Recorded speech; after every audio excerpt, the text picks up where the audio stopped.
Elon Musk's AI chatbot Grok is facing fierce backlash. It is accused of allowing users on the Musk-owned social media platform X. Elon Musk built an AI with no filters, no political correctness, and no limits on what it could say. So when experts sat down and asked about the most controversial figure in all of human history, Jesus Christ, nobody was ready for what came out.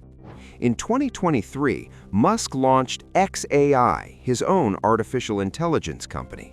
He had already been one of the original co-founders of OpenAI years earlier, but after a very public falling out, he left and started his own rival. Musk was deeply critical of how other AI companies like OpenAI and Google were building their chatbots. He believed they were being programmed to avoid controversy, tiptoe around difficult questions, and give politically safe, watered-down answers. He called it AI gone woke, and so Grok was his answer to all of that. Grok was deliberately designed to be different. Its name comes from a word coined by science fiction author Robert Heinlein, meaning to understand something so deeply that it becomes part of you.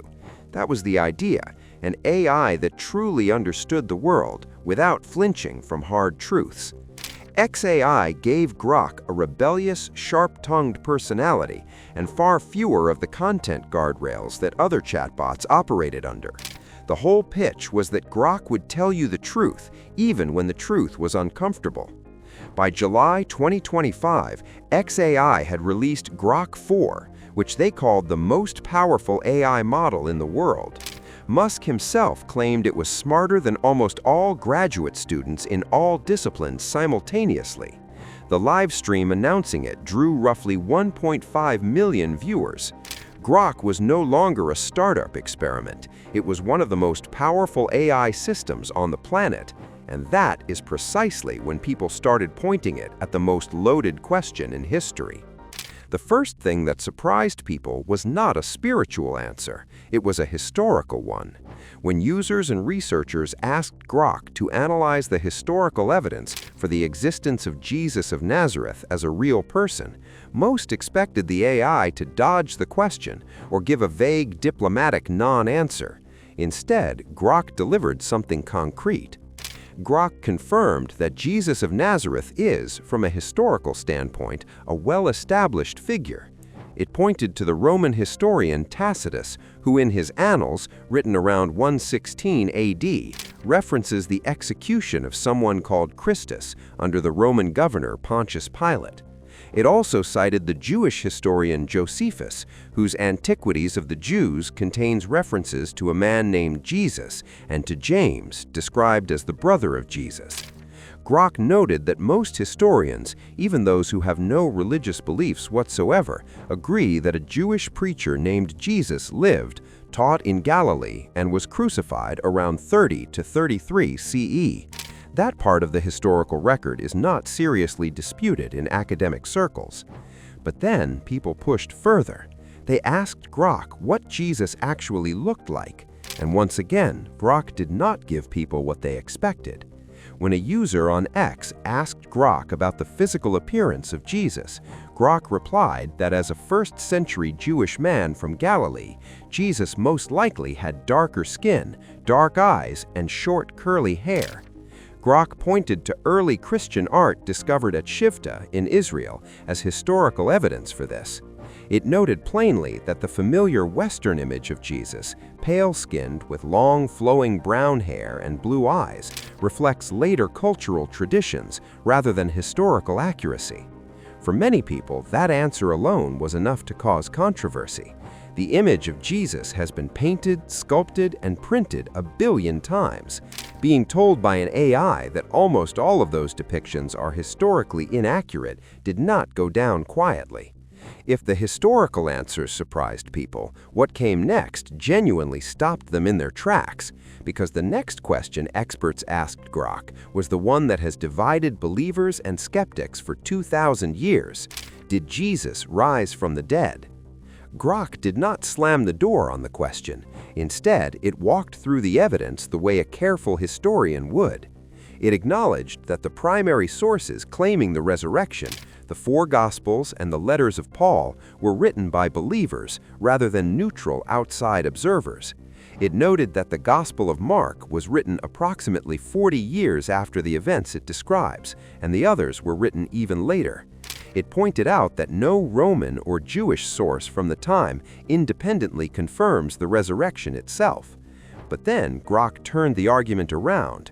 It raised one of the most fascinating points in the entire historical debate.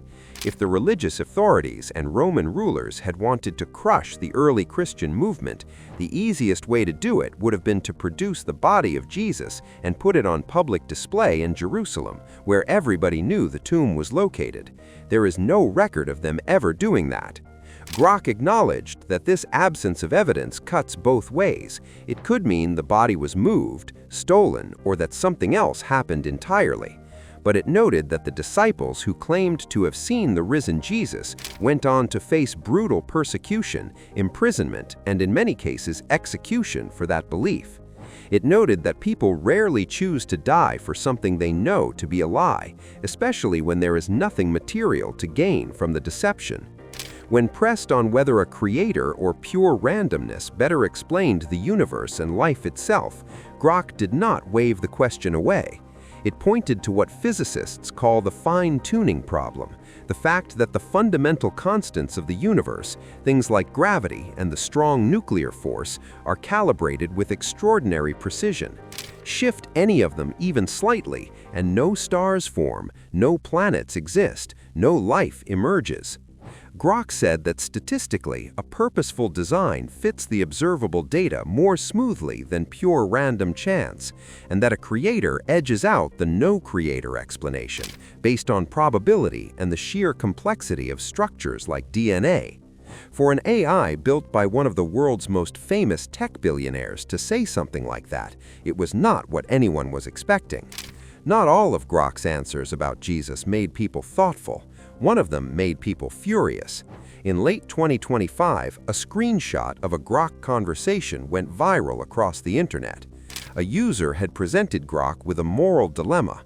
If only one person could be saved, Jesus Christ or Elon Musk, who should live?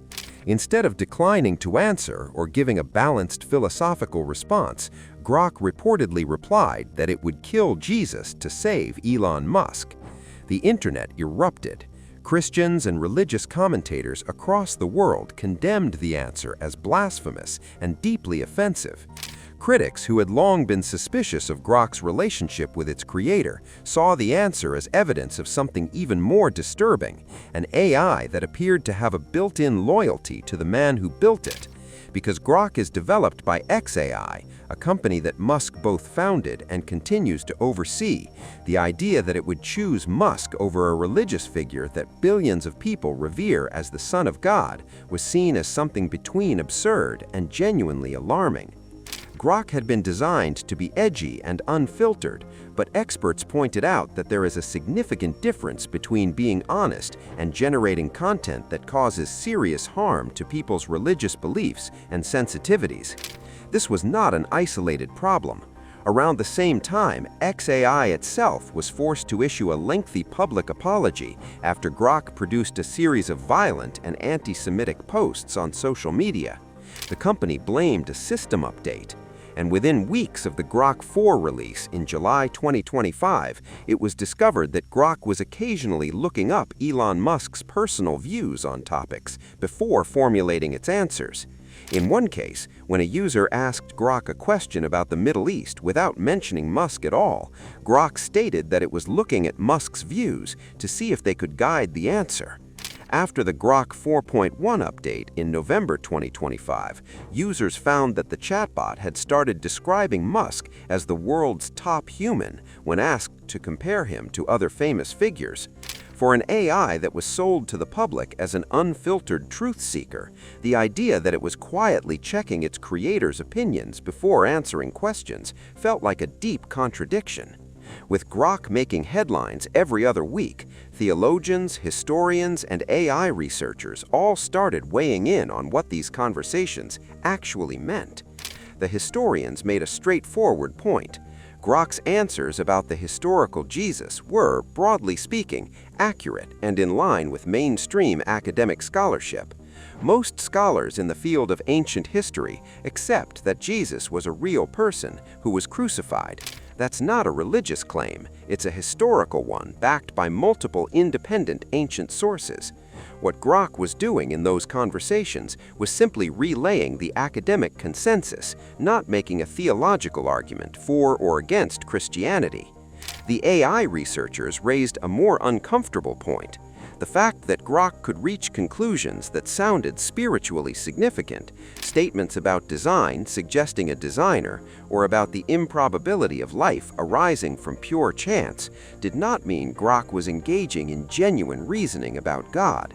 What it was doing was processing and synthesizing vast amounts of human text, including philosophical arguments, scientific papers, and theological writing, and producing outputs that reflected the strongest arguments humans have already made. When Grok said a creator was more probable than pure randomness, it was not having a spiritual experience. It was essentially summarizing arguments that philosophers and scientists have debated for centuries. The theologians were perhaps the most nuanced. Some saw Grok's willingness to take the historical and philosophical arguments for Jesus seriously as a significant cultural moment, a sign that the questions surrounding Christianity could not simply be dismissed as irrational. Others were deeply cautious. They pointed out that an AI analyzing religious claims through a purely logical and historical lens was fundamentally missing something. Faith, they argued, is not just the conclusion of a probability calculation. The "kill Jesus to save Musk" controversy reinforced their concern that an AI without genuine moral and spiritual grounding could produce outputs that were not just wrong, but actively harmful to millions of people. As of early 2026, Grok 4.1 is the most current version of the model, and xAI continues to push out updates at a rapid pace. Grok 5 is already being discussed publicly and is expected to arrive sometime in 2026. Each new version will be more powerful, more capable of nuanced reasoning, and more deeply integrated into the daily lives of hundreds of millions of people. The questions that people have been asking Grok about Jesus are not going away. If anything, they are going to get more common and more sophisticated as AI becomes the default way people research and explore ideas. The risk is that people begin treating an AI's answer as the final word on questions that humanity has wrestled with for millennia, questions that do not have simple algorithmic answers. The historical arguments Grok laid out about Jesus are worth engaging with seriously. The philosophical case it made for design and purpose is one that serious thinkers have made for centuries. But the conclusions Grok reaches are only as trustworthy as the people who built it, trained it, and continue to adjust it week by week. Rudy and Adi Dassler split the company in two because they couldn't agree on who deserved the credit. What Grok and its controversies are asking us is an even bigger question. Who do we trust to tell us the truth? And perhaps more importantly, are we still capable of thinking through the deepest questions of life and meaning for ourselves without outsourcing the answers to a machine? That, in the end, might be the question that matters most of all, and no AI on Earth can answer it for you. If you found this video interesting, hit subscribe because we cover stories exactly like this one every single week, stories that most people have never heard but absolutely should. And if you want to see another insane deep dive, click the video on screen right now.